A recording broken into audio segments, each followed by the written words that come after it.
कौन कौन से बिल मंजूर किए गए? जमहूरियत को दफन किया जा रहा है या मजबूत किया जा रहा है?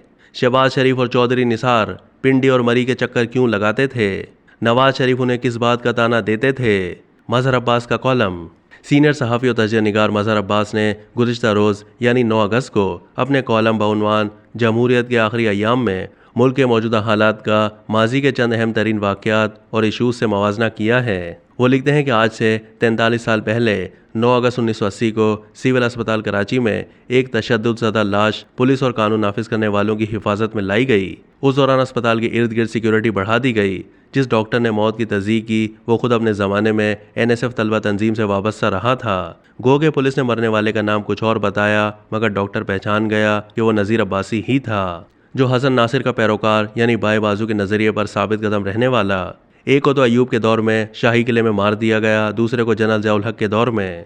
ये दोनों और उन जैसे हज़ारों सियासी सोच रखने वालों को उम्मीद थी कि इस मुल्क में कभी तो जमहूरियत का वो दौर भी आएगा जिसमें बहुत ज़्यादा नहीं, जमहूर के नसीब में भी कुछ आएगा। बदकिस्मती से उसकी जो शक्ल इस वक्त नज़र आ रही है वो इससे बहुत ज़्यादा भयानक है, जिसकी भेंट हसन नासिर, नज़ीर अब्बासी, नासिर बलोच, अयाज समू, हमीद बलोच और न जाने कौन कौन चढ़ा है। आज जो कौमी असम्बली तहलील होने जा रही है, इसके 5 साल में 2 हुकूमतों और 2 वज़ीर-ए-आज़म, एक इमरान खान हाल ही में जेल गए हैं और दूसरे वज़ीर आज़म बनने से पहले एक भाई 5 साल के लिए नाअहल करार पाए, दूसरे भाई 2017 से नाअहली भुगत रहे हैं। दोनों ने अपने अपने सियासी मुखालफिन को जेलों में डाला, आज़ादी इजहार का कत्ल किया और अब तक ये मश्क जारी है। कल भी सियासी कारकुन और सहाफ़ी लापता होते थे और आज भी। कल भी किसी की लाश मिलती थी और आज भी। मौजूदा पार्लियामेंट ने अपने आखिरी अय्याम में जो कानून साजी की है, यकीन जानिए ये बात मैं पूरे एतमाद और जिम्मेदारी से कह रहा हूँ, वो दौरे आमरीत में भी नहीं की गई, और वो भी उन दोस्तों के हाथों जो हर दूसरे दिन आइन और कानून की बालादस्ती की बात करते हैं। काश वज़ीर आज़म शहबाज शरीफ, वज़ीर कानून और वज़ीर इत्तलात जाते जाते ये तो बता दें कि हमारा एक साथी इमरान रियाज कहाँ है। अरशद शरीफ के कत्ल का तो वो क्या बताएंगे। अभी ये कॉलम में लिख ही रहा था कि हमारे एक और साथी आरिफ हमीद भट्टी का फ़ोन आया कि मुझे ऑफ एयर कर दिया गया है, और मैं सोच में पड़ गया कि पैमरा तरमीमी बिल कानून की शक्ल इख्तियार करे ना करे, पीका ऑर्डिनेंस के तहत FIA कार्रवाई करे ना करे।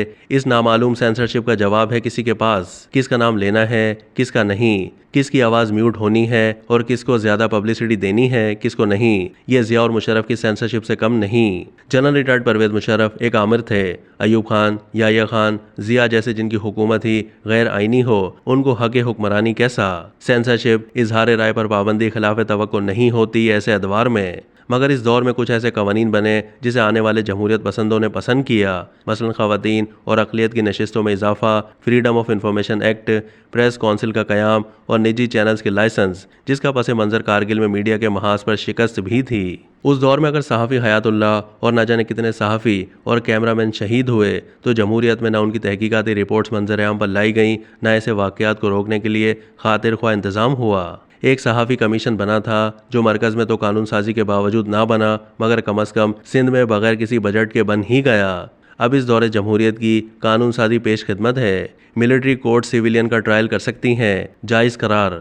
ऑफिशियल सीक्रेट एक्ट में तरमीम, जायज़, जिसके तहत बिला वारंट किसी को भी 90 दिन से 120 दिन तक उठाया जा सकता है, यानी तमाम लापता अफराद की गुमशुदगी, जायज़। आर्मी चीफ की तौसी, जायज़। प्रिंट, इलेक्ट्रॉनिक और डिजिटल मीडिया पर मजीद सख्तियाँ, जायज़। और ना जाने कौन कौन से बिल मंजूर किए गए हैं जिसका पता खुद बिल पेश करने वालों को भी शायद नहीं है। जैसा कि एक बिल को शिद्दत पसंदी के हवाले से वापस लेना पड़ा क्योंकि खुद हुक्मरान जमातों के बाज़ अरकान की चीखें निकल गईं, ये कहकर के खुदारा बस कर दें। अफसोस है तो परवेज़ रशीद, ख्वाजा साद रफ़ीक, मौला बख्श चांडियो, खुर्शीद शाह और उन बेशुमार अरकान पार्लियामेंट या पार्लियामेंट से बाहर बैठे जमहूरियत पसंदों पर कि उनके सामने इस तरह की कानून साजी से जमहूरियत को दफन किया जा रहा है या मजबूत किया जा रहा है।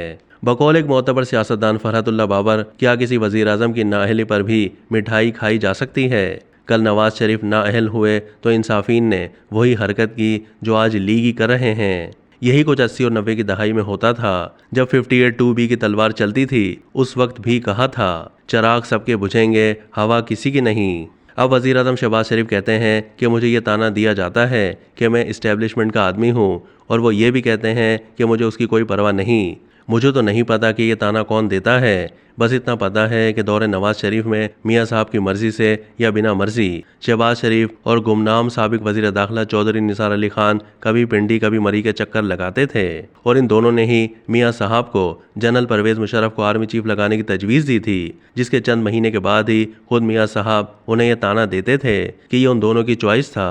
आखिर में जब मुशर्रफ को हटाने का वक्त आया तो वजीर आजम हाउस में होते हुए भी 12 अक्टूबर 1999 को मियाँ साहब ने शहबाज की राय ना ली। फिर जो हुआ उससे शहबाज शरीफ ने सबक सीखा कि कोई ताना देता है तो देने दो, परवाह ना करो, जो है सो है। अब जमहूरियत के निगरान आ गए हैं, पर यह नहीं पता कि ये निगरानी करने वाले पंजाब और खैबर पख्तूनख्वा वाली तवील निगरानी करेंगे या आईन व कानून की रूह के मुताबिक 90 दिन में इलेक्शन करवा के मोइन कुरैशी, मलिक मेराज खालिद, गुलाम मुस्तफ़ा जतोई, मीर हज़ार खान खोसा की मिसाल कायम करेंगे। मरदमशुमारी 2007 के बाद 2017 में हुई, उसके बाद तकरीबन वक्त पर 2022 और 2023 में हो गई। हल्का बंदियों से शायद कुछ जमातों को फ़ायदा हो जाए। अब हम भारत तो नहीं जहां मरदमशुमारी होती है मगर नशिस्तें कम या बढ़ती नहीं हैं। सारा मसला यहाँ वसाइल की तकसीम का है, आवाम के लिए नहीं, अपने अपने लिए।